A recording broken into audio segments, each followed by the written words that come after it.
I love that intro there, Raven. Thank you. Every haunted destination begins with a road, a story, and the people who meet along the way. Good evening, everyone, and welcome to Darkwoods Paranormal, presented by Unbox Media, streaming on Dark Realm TV. I, of course, your humble host, Gabriel Von Graves. Everybody, Gabriel I Von. was doing it in my head.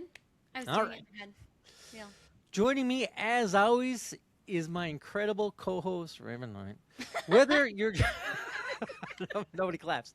Whether you're joining from Wisconsin or somewhere else around the world, thank you for spending part of your evening with us as we continue exploring the mysteries that continue to fascinate us all. Tonight, we are thrilled to welcome back paranormal investigator and author Mitch Goth. Mitch is the Yay. co-author of oh, sorry. Thank Yeah, you. there we go.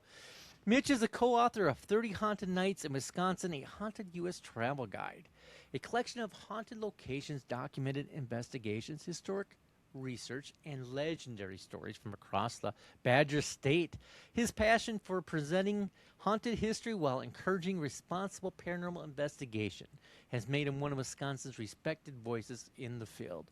Tonight, we'll catch up with Mitch to hear what he's been working on since the last we visited, discuss some of his incredible stories featuring in 30 Haunted Nights in Wisconsin, and get an exclusive first look at a brand new paranormal investigation located in opening up in August. We haven't said the location yet. If you've ever wanted to know where history and the paranormal intersects, or if you're searching for your next haunted adventure, you're definitely tuned into the right show.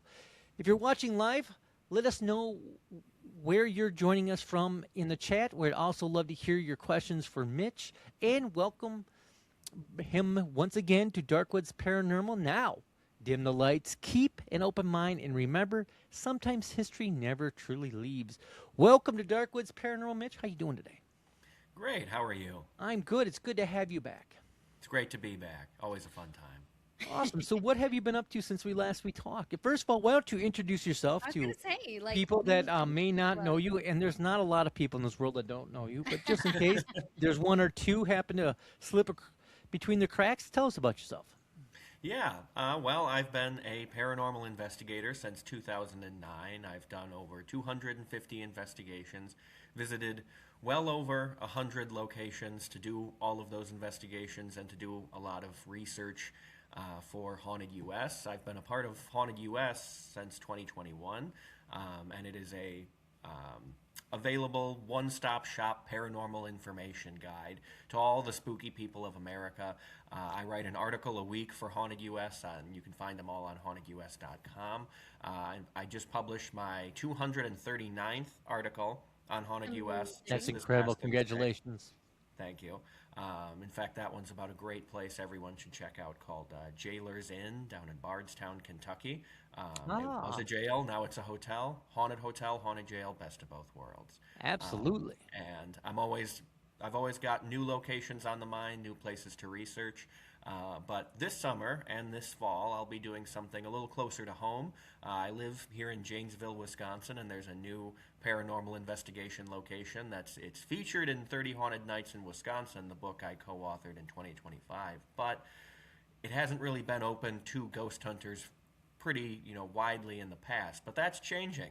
They're opening their doors to private investigation bookings, and they're sort of relying on me to get the word out to all the great groups in the Midwest about this new location. oh, Well, that's amazing. fantastic. Well, thank you for letting us know all this stuff. Raven, how are you tonight? Oh, I'm fantastic. I'm super happy to be here. I'm super happy that Mitch is here as well, and I know that we've Absolutely. talked. We've talked to you before. We've kind of dived into your history and kind of how you got back or got into writing and all of that. But I would love to, of course, for people that maybe not. That's a terrible grammar. I don't know grammar was Hiding under a rock is what I would say. yeah, for the people hiding under a rock, like tell people how did you get into the paranormal and writing and how did these two things meld so that you became who you are today? Yeah, so both my interest in writing and spooky stuff began around the same time in 2009. But the interests were distinctly separate. For a very long time, I wrote just fiction and really kind of just mysteries and thrillers, not any ghost stories or anything like that. But at the same time, I was also pretty avid into paranormal research. I was going out with teams in the southern Wisconsin area, finding haunted roads, spooky cemeteries, old theaters, and other buildings in the area that are supposed to be haunted, and investigating the claims, doing the classic kind of ghost hunting stuff.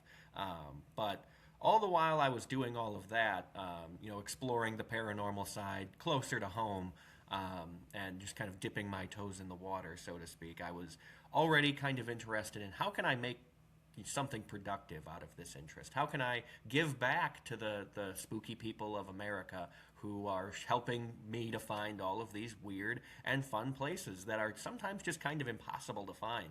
Like, a lot of times a haunted road you need to hear the story of in order to know that it's a haunted road.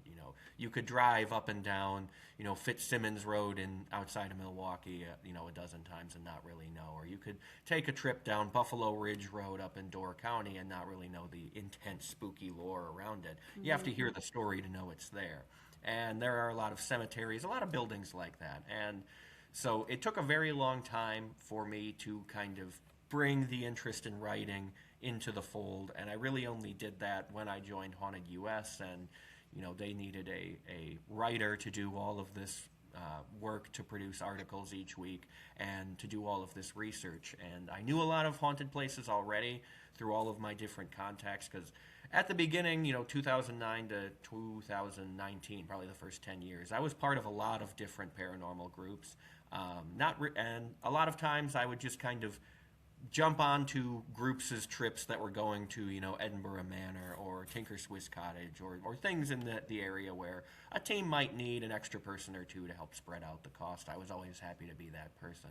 So I developed this really big Rolodex of spooky people who, always had new places to go, and anytime they would go someplace new, I would just kind of jot it down in my mental notebook of that's a spooky place. I'm gonna remember that. And finally, after 12 years of doing it, I had a reason to have all of that information, a means to write articles about these places, produce great informative pieces that include the history for all of the applicable context, and of course all the ghost stories in a place and where you can find them in the area, or in particular rooms or in particular areas, and who the ghosts are said to be, if they are said to be anybody. All the information that a ghost hunter could possibly need, that I spent so many years looking for on my own. And I decided that if someone was going to be the person who compiled all that information, why shouldn't it be me? And if it's why, if there's a place people ought to go to find high quality, well researched information about America's haunted places, why shouldn't it be Haunted US? Why not? Indeed, I love that, man. So I know I've asked you this before, but before we get into the promotion of the new haunted location that's opening up, which I think is awesome that people actually know about that and start booking spots, just like we will be, right, Raven? Mm-hmm. That's right. Hope so. What are some of the locations you've been to that I know we touched on this before, that stay with you, that you remember, and people are like, well, what's the most haunted thing? You're like, this one. Well, the very first haunted place I got to explore has a special place in my heart. It's a place called the Manor down in Beloit, Wisconsin, and the building is not there anymore. The experiences were great. There was, an EVP a minute if you were recording in there. Wow. Doors would slam. The electricity, lights came on even though the building was fully disconnected from the electrical grid. It was astoundingly strange stuff, and my experiences there really informed my later passion to document the stories of these places, because, well, when the manor got torn down, pretty much the lore disappeared with it. It was just a vacant lot. There wasn't a spooky big house there anymore for people to be the focus of people's attention.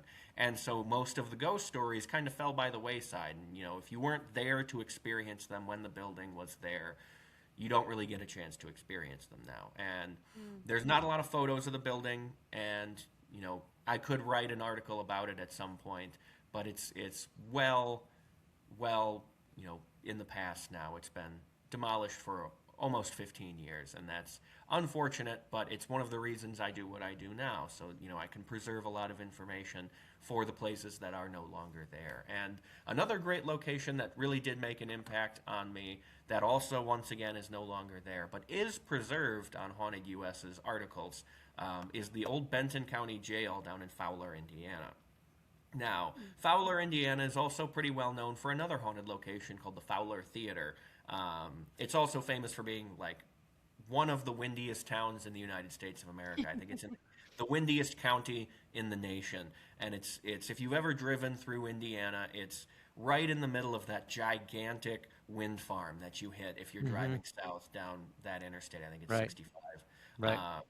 It's right in that area, and very small town, but they had a old 1800s jail with the sheriff's house up in the front of the building like they used to build them. And we got to investigate both the jail and the Fowler Theater in one night and collect all the things that we needed for our articles on both those locations. But the Fowler Theater is still up and running, still thriving in Fowler, but the old Benton County Jail, not 6 months after we had been there, was slated for demolition. The current courthouse and sheriff's department is right across the street, and well, they needed more space, and nobody's using this old jail for anything, so we're going to tear it down. And there was a spirited debate in town to try and save it because, well, the building's walls were about 1-2 feet thick of just solid limestone. Wow. And they were like, we want to tear this down. And there was just an argument over it's so expensive to tear down a building built so well, and why would you do that? But ultimately, the wrecking ball won the day, and the old Benton County Jail is no more. But the ghost stories, the history of that building, and some photographs from the founder of Haunted US and the lead photographer Brandon, he got some great photos of the building in essentially its very, very last state. It was pretty much frozen in that kind of abandoned, empty state when we were there, and that is the very last way it looked in its life. And we were able to preserve a lot of photos of the building and a lot of great information. And those kinds of locations always make an impact on me. But not every place I go to is torn down. There are so many places that have made an impact on me. It's hard to pick just a few. Earlier this year, we did a trip through Kentucky, and a lot of those locations were fantastic. Kentucky's gorgeous. It's Kentucky and West Virginia. Mitch, I gotta tell you, they're gorgeous locations. Yes, and just as soon as we crossed into Kentucky, the whole scenery changed, and all of the locations we found were fantastic and very interesting, very different than what you're going to find in Wisconsin and the higher northern areas of the Midwest. And so many impactful locations. We got a behind-the-scenes tour of the Belle of Louisville, the oldest still operating steam paddle wheel ship in, I think, either the country or the world. We were able to visit Jailer's Inn that I mentioned before. I think one of the oldest buildings in Bardstown, and you can spend the night there. It's a fantastic experience. And right next door is the oldest operating tavern in the state of Kentucky, Old Talbot's Tavern, opened in 1797. Supposedly it greeted the exiled French king during the rule of Napoleon in France. That's just how old this building is. That's amazing. That's crazy. And now it's a great restaurant. It's an active inn, and it's supposedly extremely haunted. And all of these places make an impact on me, and I could just prattle off every single one I think I've been to, and some of the impacts. Well, if we can kind of backpedal for a second before we get to today's main event, you mentioned a building that was torn down that was very haunted. One of the first locations you talked about this evening. Yeah. Do you believe that the land is still active? I mean, if someone would has anybody built anything there? And if you think the land is still active, or maybe the land isn't, what was about the house that removing that house set the spirits free? I don't think taking down the house set anything free at all. And I think the same is true for the old Benton County Jail. Anything and anything that may have been there, I think is still there. And no matter what the sheriff's department builds on that lot, if it's a new building, if it's a parking lot, it's going to maintain the the spirit that it had before. And the manor, that property sat empty for a very long time, and now it's a bank. And I like to say it's probably the most haunted bank in Wisconsin, because I don't think any of that stuff will just move on because the building is there. And I think there's a philosophy in the paranormal world that it's not the building, it's the land. And I've heard it and seen it very often. There are buildings that are built in the mid-2000s that are just rife with spirits because, well, you know, it's about what was there before. And there's a story that's featured in 30 Haunted Nights in Wisconsin up in Green Bay. It's St. Brendan's Inn, a building that was built in 2004. And yet it was built over top of very, very old, or thought to be a very, very old city cemetery. And I'm talking like it was abandoned well over 100 years before then. But, you know, once a cemetery, kind of always a cemetery. Yeah. And so I definitely think that things would stick around. And in fact, the very last investigation that we got to do at the manor was the night before they tore the building down. And we spent the evening trying to convince the spirits that may or may not have been there at the time, you know, the building's going to disappear. If there's any place else for you to go, you should go there. And, you know, I'm not one to say anything is proof of the paranormal or anything like that, or particularly the Ovilus device, which we were using during that particular evening. We were using a PX device. It could be something, it could not be something. I'm not going to, you know, make any statements either way there. But we were using the PX device on its phonetic mode, so it gets just little pieces of speech to try and form whole sentences. And we had that on when we were trying to, you know, speak to these spirits and tell them to, you know, move on if you can, because this place is not long for the world. And a voice came through the phonetic mode and put together a whole statement that said, "I am here forever." Wow. So if that was them, they seemed pretty sure about it. Did that give you goosebumps when you heard that? Yeah, in fact, I saved the recording. It's still around somewhere, because it's very significant. So do you that actually? go ahead, Raven? I think gonna you're. Go ahead. Yeah, no, just that kind of brings me to that question. I mean, we've had instances in each location that we've been in, you know, and I'm saying all three of us, like where something happens where it's like incredible, right? You've had that piece of evidence or whatever that just really does shock you. I will say, you know, I was telling you a story before we went on, but like, it was one of the first times ever in my paranormal investigating experiences that I was like, I wanted to peace out a little bit. You know what I mean? But I was like, nope, not going to do that. It was one of the only times. Do you have any instances like that, Mitch? Do you have a moment where it was like, ooh, this is a little much. Like, I need to exit the building for a second, or, you know? Honestly, no. I've had a lot of interesting situations, but they've always been the kind to, you know, gain even more of my attention. Right. You know, if something huge crashes down the hallway, I'm immediately there as fast as I can get over to where that was or where that happened. And the same is true if I see something or somebody else sees something, or, you know, something else strange happens, or you hear something through a device that says, "Don't go in this room. You'll die if you go in this room." I'm gonna be the You're first right one in. that room. Yeah, like show me that. Right. Yeah, that kind of stuff, the spooky, scary stuff. That's what I'm there for. So, you know, it excites me if anything. I love that. So those locations that they tore down, do you think that upsets the spirits that are they still just kind of living in their own world and they don't really understand the building that they were occupying is not there anymore? Would you assume that to them it's still there, even if it's not for us? I would say it depends on the haunting. You know, some things are residual, some things are intelligent. You know, some things can reference what's happening around them, other things just simply can't. So I think it would depend on the haunting, but there seems to be a lot to suggest that the spirits don't generally care all that much, or, you know, similarly to how things, you know, like renovations and big construction changes are said to alter the activity or increase the activity in a place, that might stir something up, maybe temporarily. But I would say there's a lot of indication. There are a lot of stories out there that suggest the vast majority of spirits ultimately just go on about their day as if the building never changed. And a good example of that is the DeSoto House Hotel in Galena, Illinois. Yes, Galena, Soto. beautiful. We've When been I there. first went to Galena, it reminded me of Stillwater, Minnesota. Had Yes, that and had that yeah, they're vibe. very similar. Yeah.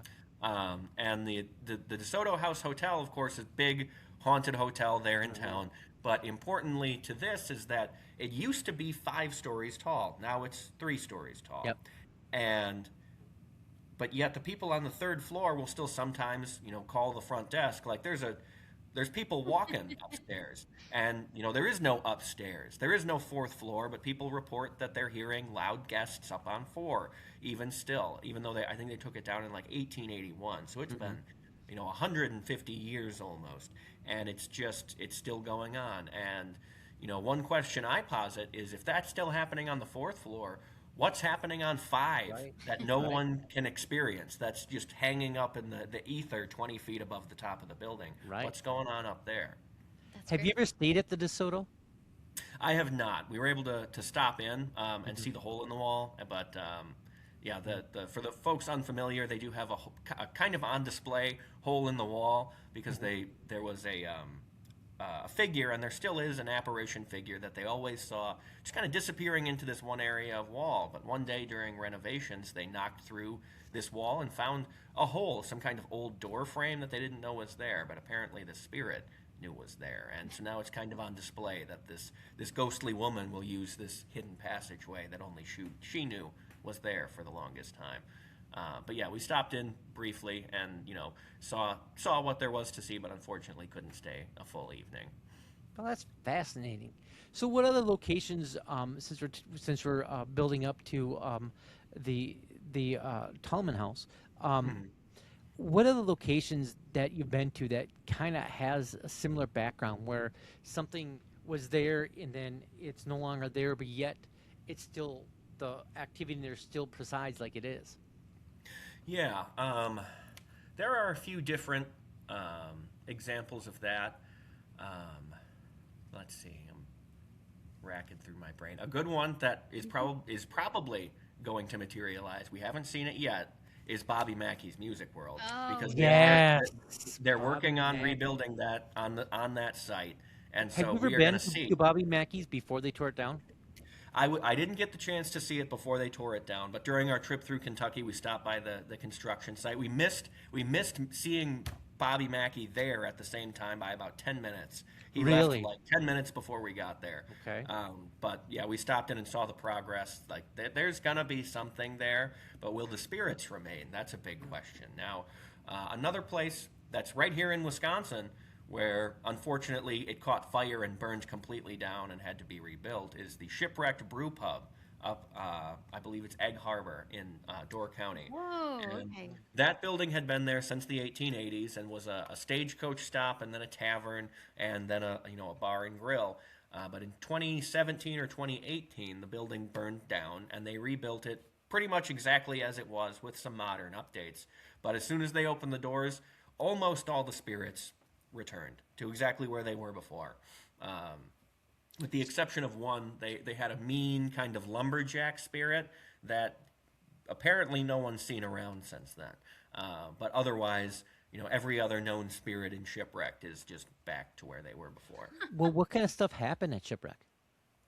So there was a very popular story is a young boy would appear on the roof at strange times. On the roof. Yes, and people the local cops would get a call that there's this boy on Shipwreck's roof, but they would drive over and never see anybody there. And the story is that boy who haunts the building was once the son of Al Capone, the illegitimate son of Al Capone. And that's, What? this building it wasn't a speakeasy, but they believed it had a role in the rum running of Prohibition that of course made Al Capone very rich. And this was a building that is said to be associated with him.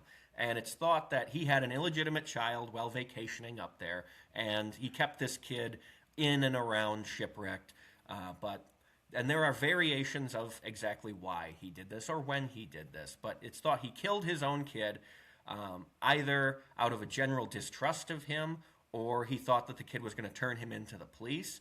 And it's thought he either did it when the child was like 7 or like 17. No, and it varies wildly from story to story. Wow. But the spirit that people see is generally like a 7-8-year-old kid. And then downstairs in the basement, there are 2 apparitions that are thought to be IRS agents who thought they were going to catch Al Capone on tax evasion, but unlike the Untouchables, these people proved very, very touchable, and did not survive their visit to Door County, and now supposedly haunt the basement of Shipwrecked, where they may or may not be buried based on local lore. So, IRS agents that are ghosts, nobody Oh, they're wants still that. working. They're still Yeah. working trying to catch Capone. Can is you what it imagine is. that'd be awful. Yeah. I So have what to kind of ask- ghost do you have, sir? I have IRS agents. I mean, no one's gonna believe you. Like, oh, all right, what do they do? Use your typewriter, right? I mean, what happened? So, what activities happen there with the IRS agents? They really just appear down in the basement. Okay. And if there's some story that they'll appear or be more likely to appear if you bring liquor down there. Oh, of course. Uh-huh. Because they're there to stop the production of alcohol. They're still Right. very prohibition era. So if you go down there and break the news to them that prohibition ended a very long time ago and was kind of a bad idea, they're not super receptive to that. No. That's hilarious. I do have to say, so, Mitch, have you ever been to the Capone hideout? That's in Wisconsin here, like near Hayward. I'm going to probably say it wrong, but it's Couteret, I believe is how you pronounce it. It was closed for a long period of time and they just reopened it. Have you been there? I have not. I am familiar with it. I have heard of it. The only main real gangster hideout I've been to is Little Bohemia, which was the Dillinger I hideout. need to go to that one. It's on my list. But, Yes, it's way up there, but it's very, very nice to stop into. I need to go, but I am going to tell you, you need to go to the Capone hideout. I was there a couple weekends ago, and same thing. Like I was telling you about some other places. Like you walk in, that place is so heavy. There's so much that you can feel in that place. Even the woman who I don't know if you'd call her the caretaker of the space, but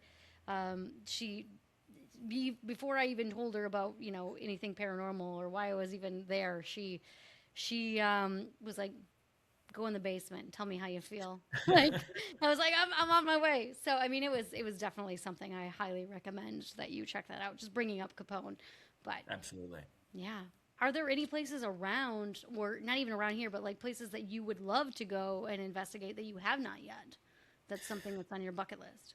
Well, the Al Capone hideout sounds pretty great. The place up near Menominee that you mentioned. Yeah. I'm always hearing about new places. The next list of 30 haunted nights in Wisconsin, 30 more haunted nights in Wisconsin. The list is slowly growing, and there's particularly around here, there are a few museums that I would love to be more receptive to their stories than they currently are.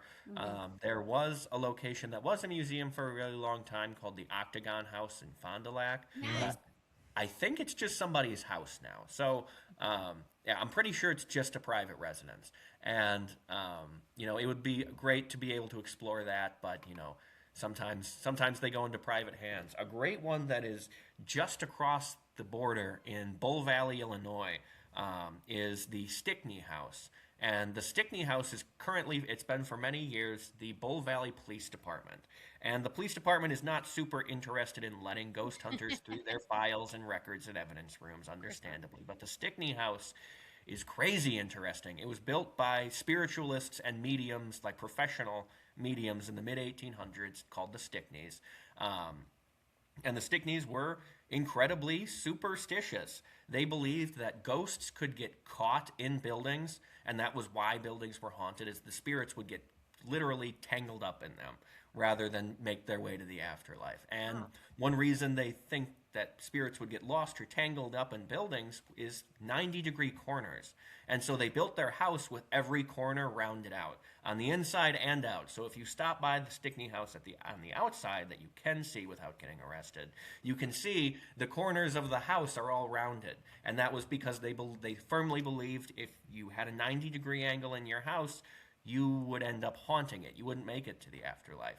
And the story is that the man of the family, George Stickney, supervised construction very closely to make sure that no 90-degree angle got in. But not long after the house was built, he found one. And then not long after that, he died. And now, supposedly, his spirit got caught in that corner and haunts the building. And ever since then, through renovation after renovation to turn it into what it is now, they've taken out a lot of walls and put back in 90-degree corners, which maybe might stir up the Stickneys just a little bit more. So what was the history about a 90-degree corner? I've never heard that. Have you ever heard of that being a thing, or is that something that you just came up with?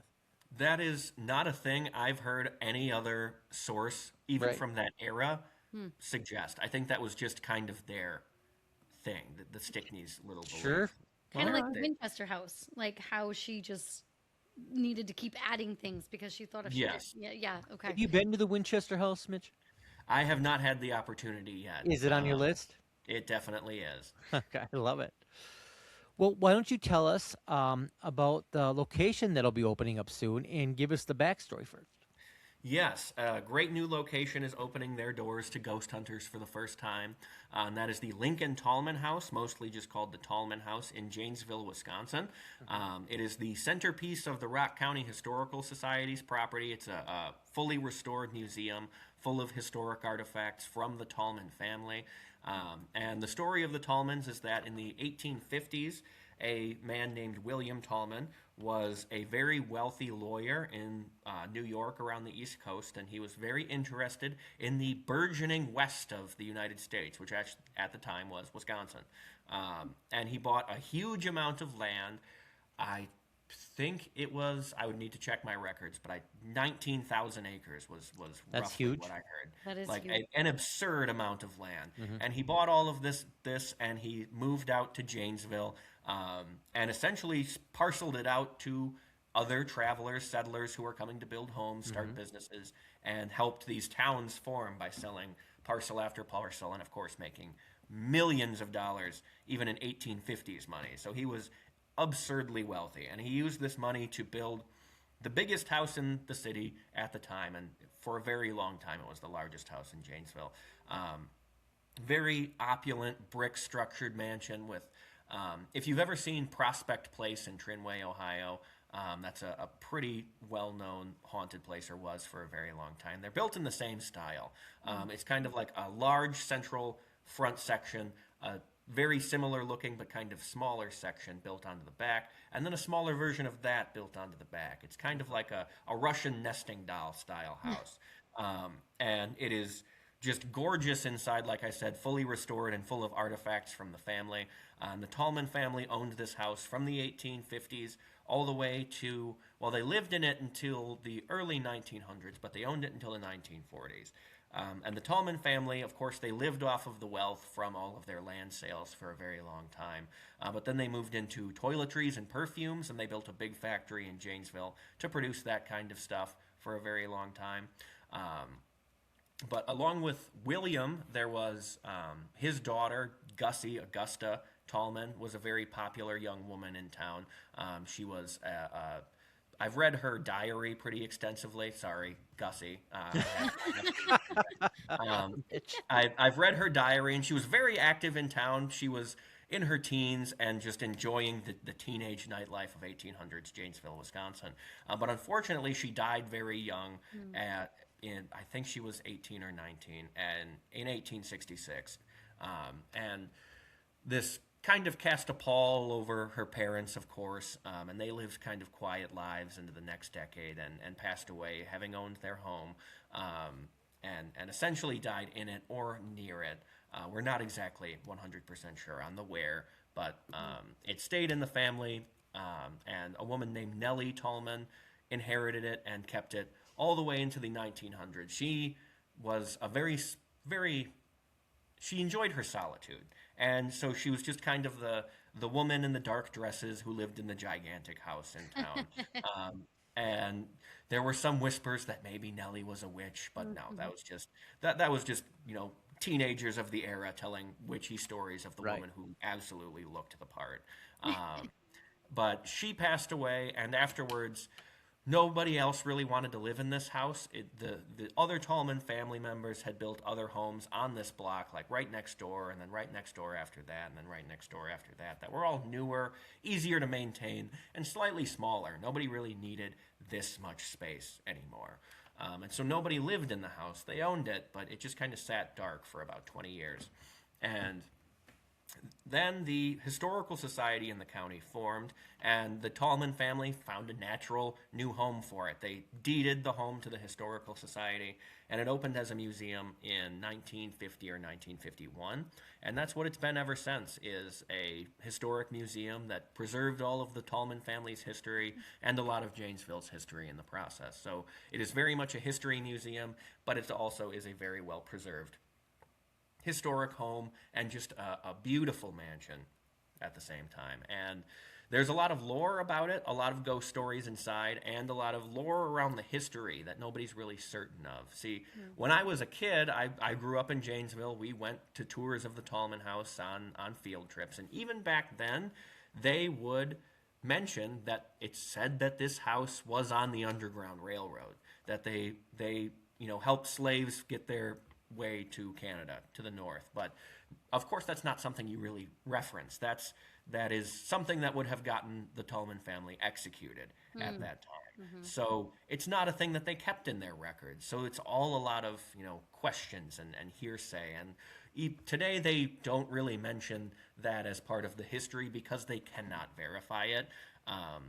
But it's just an ongoing piece of a little history mystery that exists in the Tallman House. Was it actually part of the Underground Railroad, or wasn't it? And that is one of many questions that maybe the ghosts might help answer. I love So, that. is there rooms that would allude to maybe hiding people in when you There is a go- room down in the basement that it's not super hidden right now. It is just a room off of another room in a far corner of the building. But if you glance at old, like 1950s, 1960s era layouts of the museum as the Historical Society was just getting it going, they mark that room as the slave room. So maybe those people knew something or had a different record than we can source now that said something more sure about it, or they were taking a shot in the dark. We don't know. But there's a room down there that is marked as the slave room, and that is a room where an entity is said to exist. And it's not anything that anyone's been able to verify who it is or if it's a slave or anybody in the Underground Railroad. It's just a spirit that kind of guards that room, is protective over that room. Never in like a violent or angry way, but it's kind of like if you go down there trying to speak with him, he's not going to talk to you other than, please leave me alone. Go someplace else. You shouldn't be. So, So that's as a young Mitch, when you were touring that, when you were as a child, and they mentioned ghosts, what were they? What did they mention? Why, or do you remember why they thought it was haunted back then? They did not think it was haunted Oh, back they did then. not. Okay. They did not. When I was touring it as a child, they did not mention the hauntings. And when I was getting started as a paranormal investigator, I reached out to them to ask about it. And this was 2011, 2012, and they were pretty firm on their, we are not interested in exploring that. But I stayed on them for 12 years, and I changed that no into a yes. So, what has changed that they they they have decided to open it up to I like-minded think individuals? people have just started to experience more and more things, and the staff share their stories with each other a bit more freely than maybe they did 15 years Right, ago. right. And I think once people started doing that, it just kind of snowballed. And it's not something that's really easy to discuss until someone does it. And Right, it's like, right. oh, you experienced something? Well, you're a safe person to tell my story to, and then they'll Right. share their story, and then it all just goes from there. Or, I mean, there could be the possibility too, like, when you're in a place and you're like, did I really hear that? Did I really see that? Is that something that really, and then all of a sudden you bring it up and somebody else is like, no, no, I had that same experience. All of a sudden, yeah, now you can be a little bit like, oh, yeah, no, we are not crazy. We're actually having these experiences happen. Yeah. Yeah. Could you share with us what some of the experiences that they people are whispering about? Yeah. So there were some reports when we first arrived to do our research, and we're not the only group to have ever investigated this place, but we're the only people to ever share anything about what we experienced there, and we did have our own experiences there. So when we got there, there were a few claims.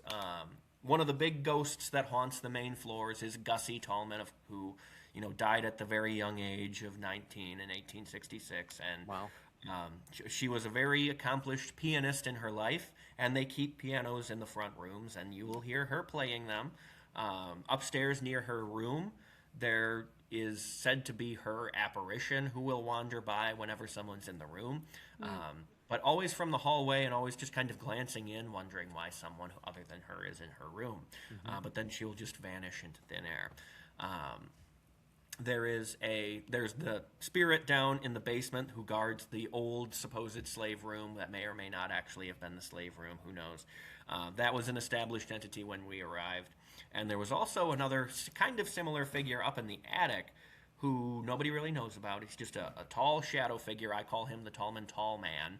Because he's just a tall figure who stands. You will Right. see him standing. And very often in doorways. And there are a lot of doorways up Like there. a shadow figure? Yeah, a silhouette of a man Sure. just standing still, almost always in doorways. But the top of the stairs is included in that. And so one of the staff members will pretty regularly see him. Like they'll open the door to the attic, start heading up the door, and There he is. There he is.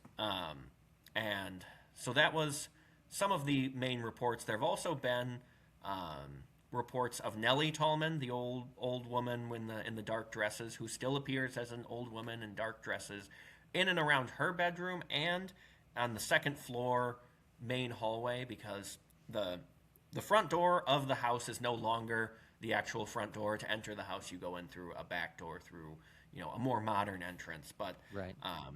the original front door led to an open foyer, and there was, or still is, a sort of porthole in the ceiling, a large opening in the ceiling, so the people on the second floor, Nellie or anyone who was home at the time, could look down into the entrance hall and see who was there, see who was coming to visit, and whether they were worth the trip down the stairs.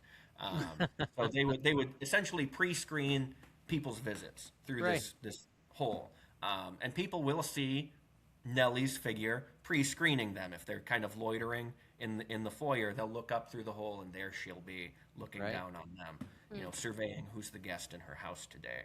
And when we were there investigating, pretty early on in our investigation, we started in one of the front parlors, and we had an investigator out in the front foyer, and they looked up, and what did they see? A flash image of this dark womanly figure standing up there looking down. And so that was kind of possibly Nellie Tallman. Now, we also got to explore we explored basically everywhere. We didn't see the tall man himself or really encounter the standoffish protective spirit down in the basement, but maybe that's just because he was being standoffish. And protective. Yes. But we did get to explore the servants' quarters in the back end of the house, and really what there was kind of claims of cold spots and odd smells. There wasn't much in terms of established entities up there, but we went up and started exploring. We did debunk one of those claims. The cold spots is likely due to the privy toilets that are back there, which are just kind of open pits, and this is the second floor, so it's an open pit down like 20, 30 feet to the old 1800s era sewage system, which is now thankfully very empty, but it lets drafts in, so the draft will come through and up the old cistern system, and it will kind of blow cool air Sure. through the servants' quarters. So that was relatively debunked. But not long after that, we started getting strange smells on the air, just like they suggested. And it was like fresh laundry, which was not the kind of smell you'd expect to come through an old sewage system, no. No. But it certainly is the kind of smell you would expect to smell in an old servants' quarters, people who were doing the laundry. Absolutely. And while we were examining that, I was with the founder of Haunted US, Brandon, and we were investigating this, and he had a flashlight click on in his back pocket, like physically click on, the flashlight did. And we took it out, and he clicked it off, and he put it back in his pocket, and we went back to focusing on where the smell was coming from, and click, click, the flashlight comes back on again. And so we're like, if this is you, you're going to have to, we're going to set this down on the stairs right here to the little set of stairs from the actual house to the servants' quarters. We set the flashlight on the steps, and we left it. And we said, if you want this, you can keep it if you turn it back on again.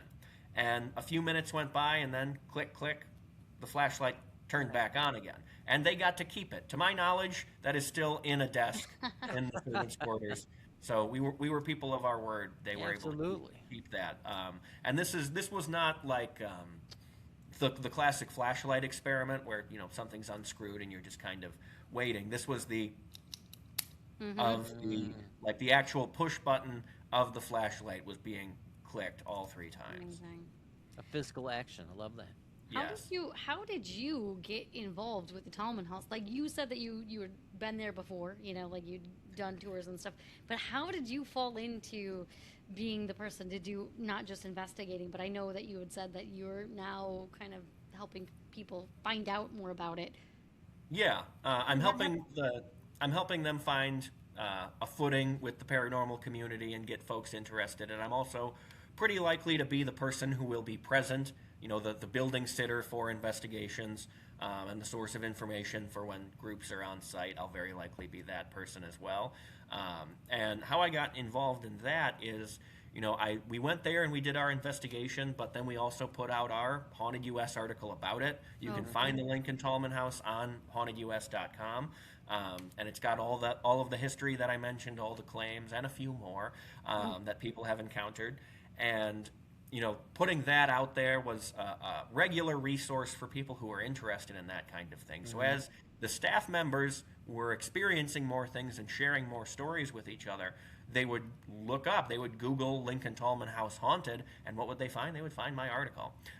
And so we stayed associated through that, and then additionally, that is all owned by the Rock County Historical Society, and a separate entity is the Janesville Historic Preservation Commission. It's a direct government entity that helps the process of historic preservation all through the city.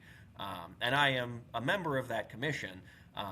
I got appointed there in 2024, and ever since then, I had been working even closer with the Rock County Historical Society, doing all sorts of things, helping with events, coordinating things between the city commission and the Historical Society, and just working pretty closely with them through that. And so they knew me as the spooky guy who had been there and wrote about it.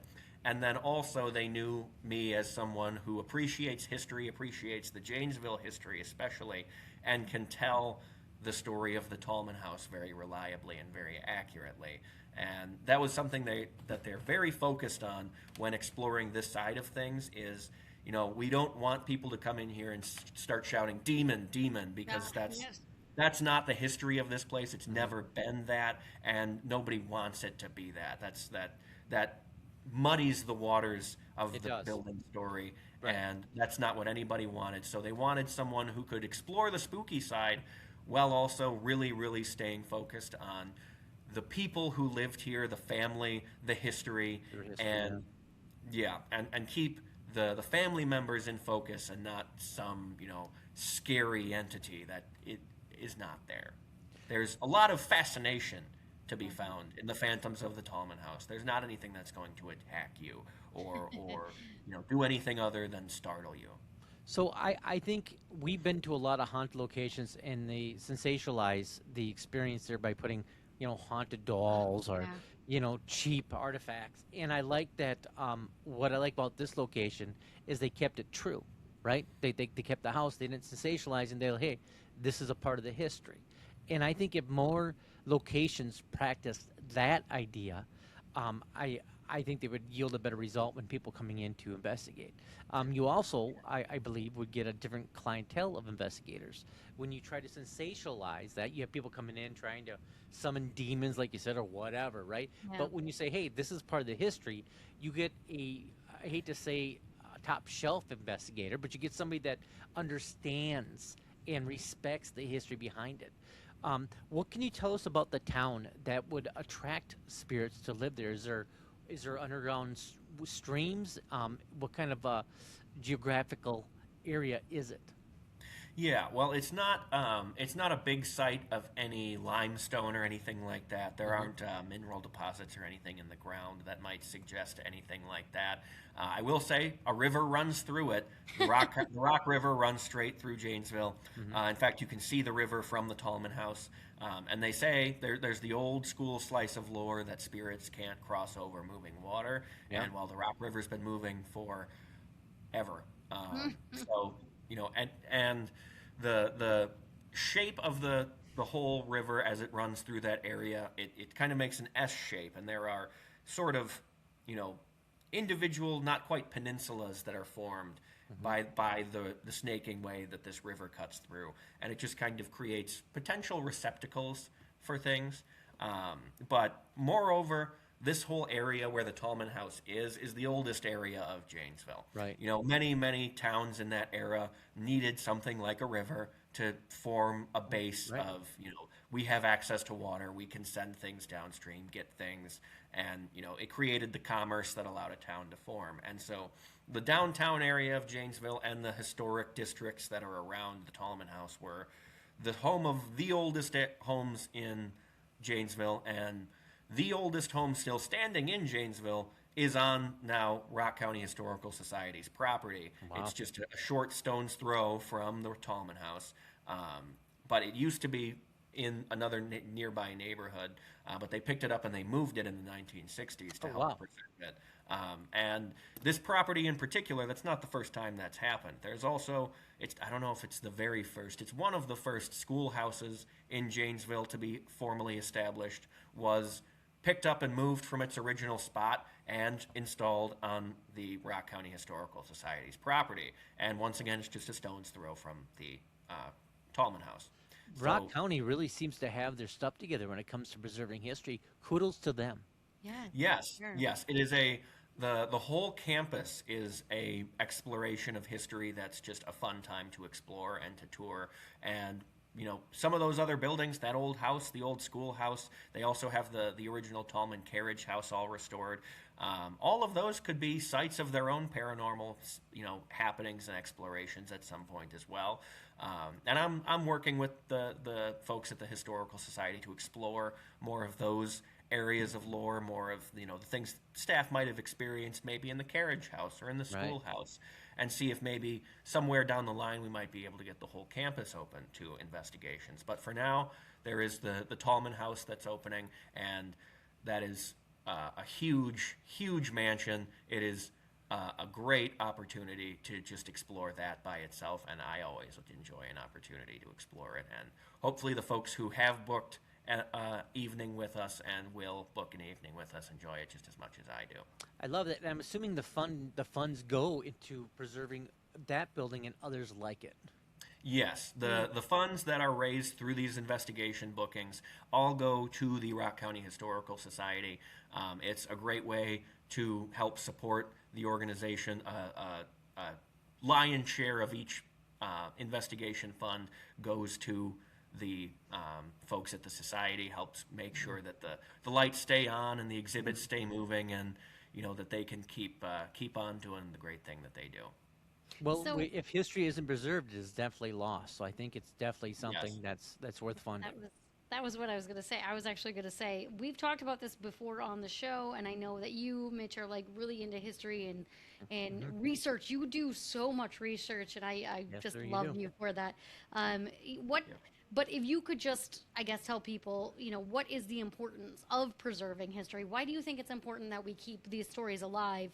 And we've also talked, like Gabriel did bring up, like, some places like to embellish a little bit, and Sensationalize it. sensationalize and throw other things in, and we are like, why are you even? You don't even have to do that. The story itself is the story. Like, why are Right. you throwing like these things that weren't even in the story itself into the story? But why is this important that we remember history, and why is it important that we are telling these stories?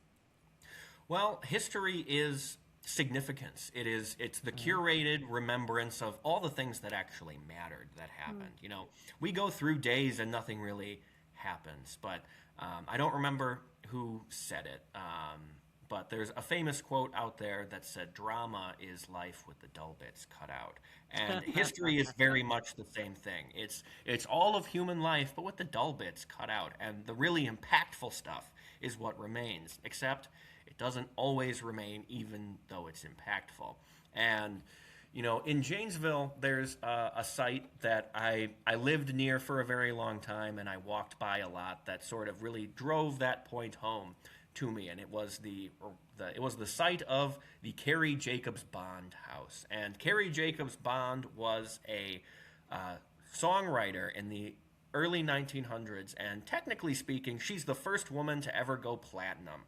And she's in truth, her work preceded the rating system, the RIAA. She's the first woman to sell 1 million copies of a song in this country. Wow. And her house was in Janesville. She wrote a lot of those songs in that house.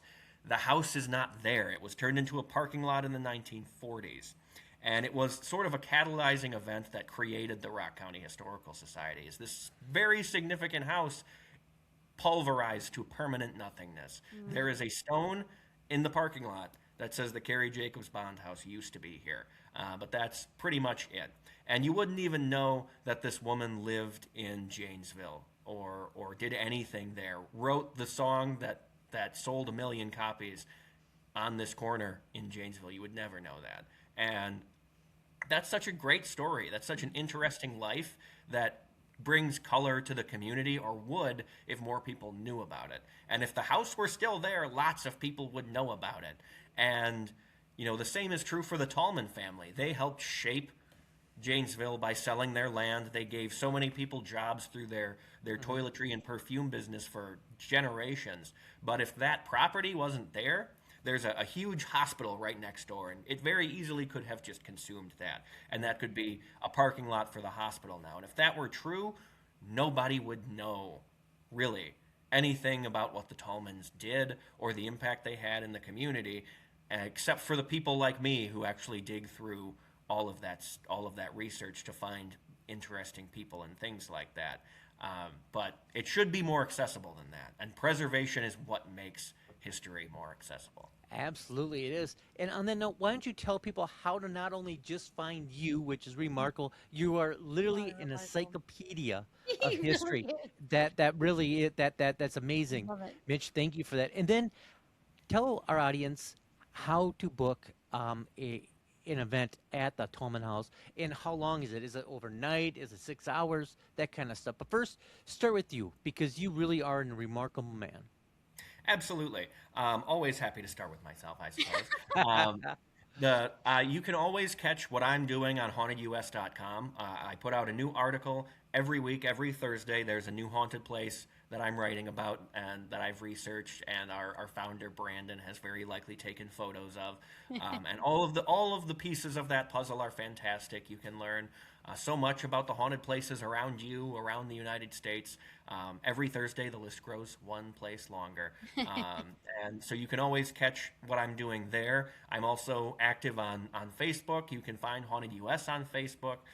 Me as well, Mitch Goth. I'm on Twitter occasionally as well. You can also find Haunted US there. Haunted US is very active on Instagram as well. That's a great source to find some of our spooky photos and stories. And yeah, I am always where Haunted US can be found, which is hopefully many, many places for the folks out there. Now, the Tallman House can be contacted through a variety of means. You can find them on Facebook through the Rock County Historical Society page. That's the site that really runs the Tallman House page as a function. It's not going to be the Lincoln-Tallman House. It's going to be the Rock County Historical Society. So make sure to head there if you're contacting anyone. But you can also reach out to them directly. You can Google the Rock County Historical Society and find their executive director. His name is Paul Van de Velde, and he's the person to contact for the actual booking. If you want to get, super serious about, I want this date, I want this time, you reach out to Paul, you call them at 608-513-0955. You can find a booking that way. I will say that they have a lot of things going on throughout their year, and they're currently just opening up for this year, just August and September, and maybe a little bit into October, their weekends. And they have some availability still, but they're pretty restricted. They got about 12 open weekends, with Fridays and Saturdays that they're hoping to fill. And so they're going to restart it again probably around April of next year. Just every winter they have a fantastic Christmas light show in the house, but it's going to be full of Christmas trees, which are fabulous, but it's not going to have the artifacts in it that it usually has. And so it's dedicated to the Christmas trees, and hopefully the ghosts enjoy that. They seem Will they be doing a Halloween themes there this year? They will not, but hopefully next year I can convince them to do something Halloweeny. But it does take a very long time to get their winter situation set up. I think it's hundreds of trees. They said they have to set up. It's a gigantic house, and they just stack it full of trees. They need to keep up with the number of spirits they have, and so they have to jam it full of trees. But importantly, August, September are their open dates for the year. Find a Friday, find a Saturday, contact them through the Historical Society, through Paul, find a date that works, and then have your booking. They don't book overnights. You can get a 4-hour or 5-hour stint. I will say there's a decent hotel just down the road. The Cobblestone Suites of Janesville is just a short drive away, and downtown is right there. Lots of great restaurants and things to see. So it's a fantastic opportunity, and I would recommend it to many investigators out there, really any investigator out there who wants 4 to 5 hours in a truly spooky and amazingly preserved historic location. Amazing. Well, a shout out to Rock County, right? Because, without them, this story would be lost. So 100%. Good for them. Raven, do we have anything going on? I think we have going on. We're going to go to Janesville and go do an investigation. We are. We're going to book something. Yes. Highly recommend it. As we should go over there, we should buy Mitch a drink. I don't know if you drink. You don't have to drink. I'll buy you a water. Yeah, I said that. I think we take Mitch out to dinner and we go and do a nice investigation at the Tallman House. That's what I think we should do. We should see if we can do a live podcast from there. Absolutely. If anything, because it's so beautiful, according to just some of the imagery in my head as you were speaking about it. Locations like that always gives me goosebumps because the craftsmanship just, you can't buy that craftsmanship anymore. It's a lost art. I always love looking at those locations. And I think a lot of investigators appreciate what goes in to building such a grand building like that. Yeah, the craftsmanship truly is unmatched. There's so much attention to detail in the building. And if anyone out there wants a sneak peek of what the inside of this great house looks like, you can find a lot of great interior photos on Haunted US on our article for the Lincoln-Tallman House. And just to inform folks about why it's called the Lincoln-Tallman House. Importantly, Abraham Lincoln did spend 2 nights there when he was campaigning for president, and that's why it gained the extra name. It was the Tallmans for much, much longer than 2 days, but how can you not shout out Abraham Lincoln? You have to. You have to. Well, Mitch, I definitely want to thank you once again for joining us tonight. It's always a pleasure having you here, and we truly appreciate your passion for preserving Wisconsin's haunted history and others and sharing your experiences with all of us. We wish you continued success with 30 Haunted Nights in Wisconsin and with the exciting new investigation location opening in August. We can't wait to hear more about it in the future. To everyone watching, thank you for spending your evening with Mitch Goth, Raven Knight, and myself, your favorite host, Gabriel Von Great. If you enjoyed tonight's episode, please like, subscribe, and share this broadcast. Your support helps us continue bringing you incredible guests, fascinating investigations, haunted history, and stories from across the world. Make sure you check out the Lincoln-Tallman House in Rock County. Be sure to follow Darkwoods Paranormal, watch us on Dark Realm TV, and visit Unbox Media to stay up to date with upcoming investigations, special guests, and future live events. Until next time, Mitch, hang out a little bit. We appreciate you. Stay curious, stay aware, and most of all, do stay safe out there. Thank you for joining us. Thank you.